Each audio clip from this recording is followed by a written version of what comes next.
Welcome to the first video on differential calculus. In this video, I'm going to explain to you the concepts and basic techniques used in calculus. I will try to give you a basic idea of what is calculus. It may be a little too much for you to begin at this stage, but try to grasp the concept so that you will learn the application better. Let us move on to the topic. Coming to the concept of derivative. Okay, suppose we have a curve as given in the diagram there. Let us say the curve is of a function f of x. What do you mean by a curve y is equal to f of x? We just plot the points of x and y and you get a graph. Okay, so we plot the function f of x. Take any point P on the curve. Let its coordinates be x and y. At the point P, draw a tangent to the curve. What is the meaning of a tangent? A tangent is a line which touches a curve exactly at one point only. Okay, so draw a tangent at the point P and assume that the tangent makes an angle phi with the positive direction of the x-axis. Then we say tan of that angle phi, that angle we say is the slope. Okay, and it is denoted by dy by dx. So the tangent of the angle which a line makes with the positive direction of the x-axis is the slope, and that slope only is denoted by dy by dx. So in essence, derivative of a function at a point denotes the slope of the tangent to that curve at that point. Let us look at derivative as a rate measurer. Okay, there is one more perspective in which we can see the derivative, and in most situations in class 11 you will be using the derivative from this perspective. Let us take a point A, x comma y, another point B. What have they written as the coordinates of B? X plus del x, y plus del y. Now what is this del x and del y? You'll be coming across this quite a lot of times in your physics and maths.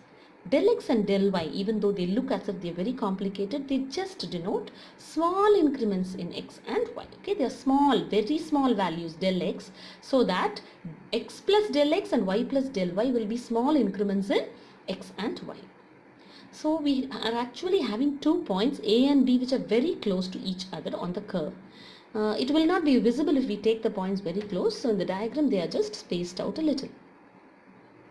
So you're drawing the line which joins A and B. It is touching the curve at 2 points.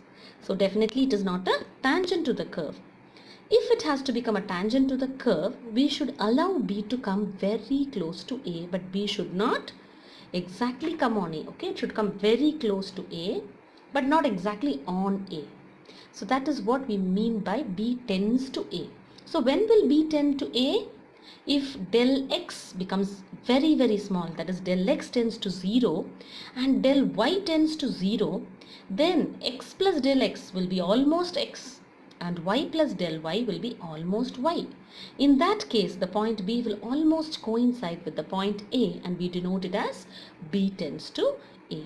If you observe in the diagram, we have the tangent at the point A and the tangent makes an angle alpha with the positive direction of the x-axis.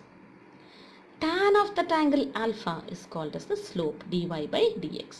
So what it means is d by dx of y, the rate at which y changes with respect to x.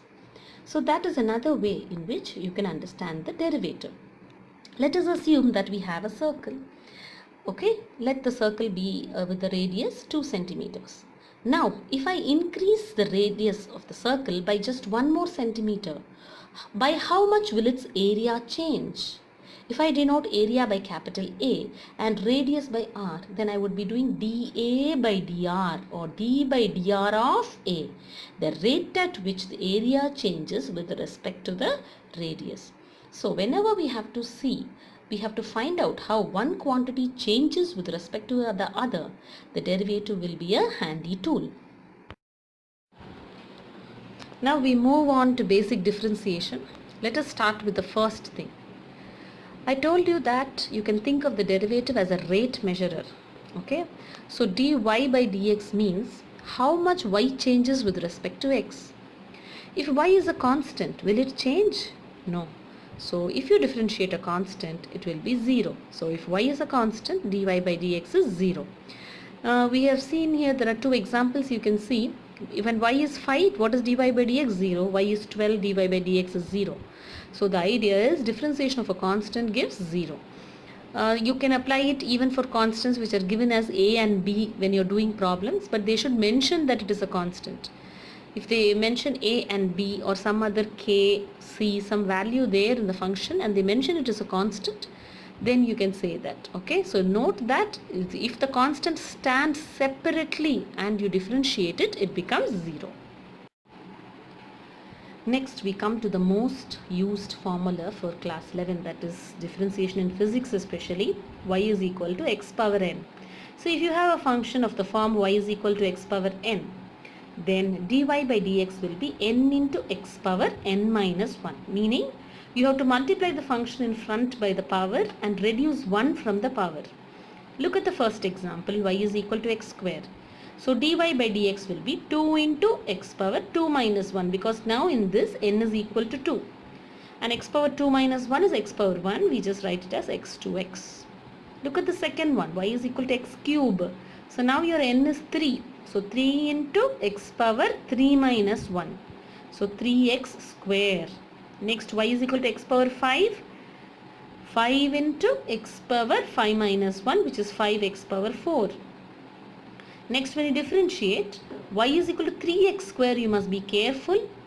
Many of them feel that 3 is a constant, so if you differentiate it, this whole thing is going to become 0. No. If I gave you only y is equal to 3, then it would have become 0. But now you have y is equal to 3x square.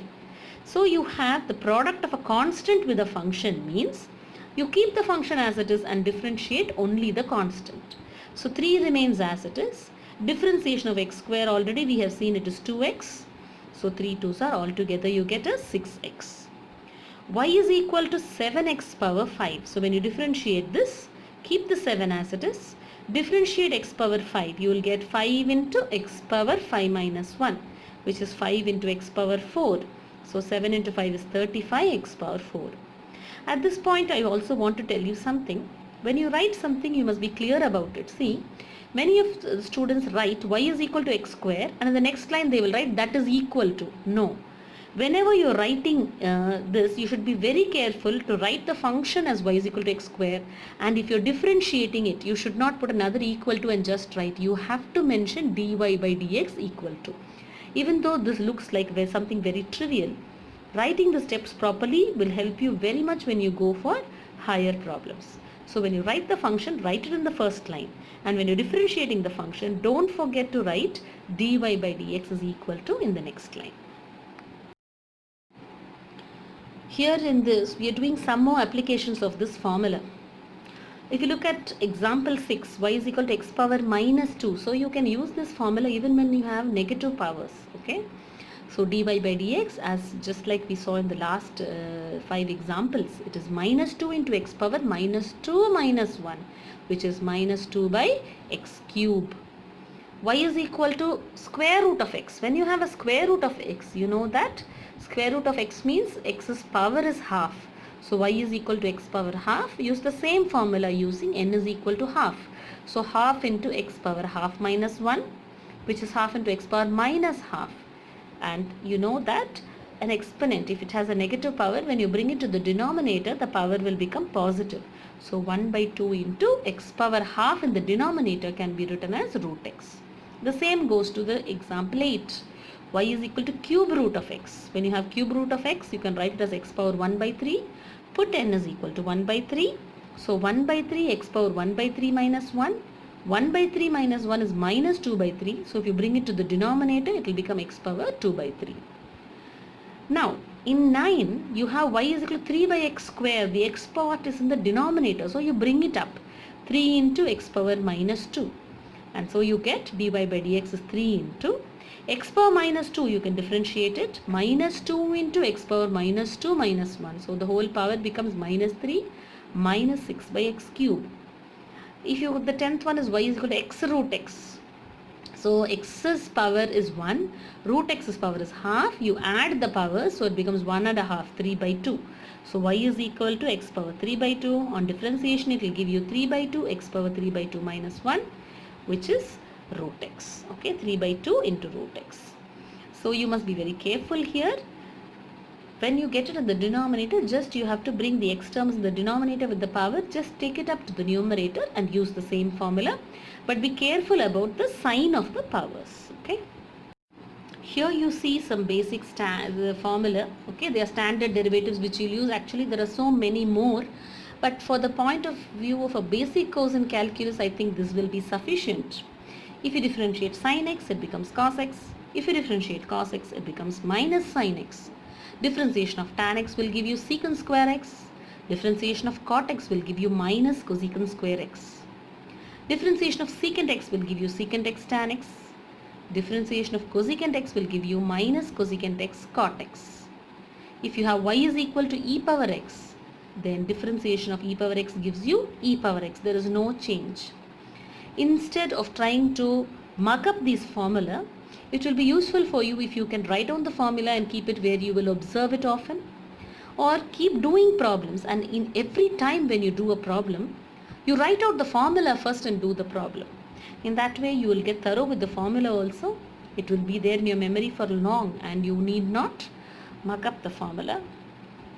Okay, so basically you have seen 9 base formula here, and there are quite a lot more. Okay, if you're going to do maths in your higher studies, in 12th also, you will need quite a lot of other formula, but for the time being, for the basic course, these 9 formula will be sufficient. Now let us use the formula which we learned and do some simple problems. See, I have avoided using some formula like, say if you have y is equal to c into f of x, dy by dx is equal to c into f dash of x. See, all those will give you extra formula, but I have avoided those because I just want to tell you that if you have a constant and a function along with it, keep the constant as it is and differentiate the function alone. Similarly, if you have a function which can be split up, okay, as many terms using a plus or minus sign. So if some function plus plus plus you have like that, then you can differentiate each function separately and add it. The same goes to subtraction. But remember that this rule will not apply for multiplication and division. Let me make it more simple for you. Look at the first example. Y is equal to 5x square plus 4. So if I want to differentiate this, I'll keep the 5 as it is, differentiate x square, put a plus and differentiate 4. Okay. If I had a 5x square minus 4 also, I would have kept the 5 as it is, differentiated the x square, put a minus sign and differentiated the 4 to find the dy by dx. But I should not use this technique if this plus symbol was either multiplication or division. There will be some changes in that we will see in the next video. Okay, it is a little higher level. So let us do the simple problems first. Y is equal to 5x square plus 4. So if you differentiate, keep the 5 as it is. Derivative of x square is 2 into x power 2 minus 1. Which formula have I used? N into x power n minus 1. If you differentiate 4, you get 0. So you get 10x. Next, y is equal to 2x cube plus 5e power x plus cos x. So now you have to recall some more of your formula. So dy by dx is 2 into x cube when you differentiate, 3 into x power 3 minus 1. Okay, again I have used the x power n formula. E power x, if you differentiate, it still remains e power x, and we know derivative of cos x is minus sin x. So this totally becomes 6x square plus 5e power x minus sin x. Okay. Look at the third question. I have added quite a few terms in that. X power 5 plus 4x power 7 minus sin x plus 2 tan x. So when you differentiate the first term, you will have to use n into x power n minus 1. 5 into x power 5 minus 1 plus keep the 4 as it is, differentiate x power 7, 7 into x power 7 minus 1. Differentiation of sin x is cos x, but since there is a minus sign in front of sin, you get minus cos x plus 2 into derivative of tan x is secant square x. So just we have simplified it in the last step. 5x power 4 plus 28x power 6 minus cos x plus 2 secant square x. Let us continue with the problems. You have y is 3x power 9 plus 9x minus 3 cot x plus 11. So differentiate it, keep the 3 as it is. Yes, x power 9 becomes 9 into x power 9 minus 1 using x power n formula plus 9x. Now if you differentiate 9x, keep the 9 as it is. If you differentiate x with respect to x, it becomes 1. How does that happen? You can even think of it as x power 1, okay, and use x power n formula. Otherwise, derivative of function with respect to itself is 1. That is, okay, you can remember it like that. So 9x, if you differentiate, you get only 9 minus 3 into derivative of cot x is minus cosecant square x. So you can multiply it and you can write it as 27x power 8 plus 9 minus and minus totally. When you multiply minus 3 and minus cosecant square, it becomes plus 3 cosecant square. Example 5. Y is 7x power 5 plus square root of x minus 9 cosecant x. So if you differentiate it, keep the 7 as it is. Differentiate x power 5, you get 5 into x power 5 minus 1 plus square root of x. If you differentiate, you get half into x power half minus 1. Keep the minus 9 as it is. Derivative of cosecant x is minus cosecant x cot x. So in the next step, you get 35x power 4 plus half into x power minus half plus 9 cosecant x cot x. X power minus half can be written as 1 by root x. The other terms remain as it is. I hope you have got a fair idea of the basics of calculus. If I've been able to make you feel that this is not so difficult to study, then I have succeeded in my mission. Calculus is a very beautiful subject and is not as confusing or difficult as many others think it is. A fair understanding of the basics will help you develop even a liking for the subject in a higher level. Okay? So happy learning. I hope you enjoy your calculus sessions.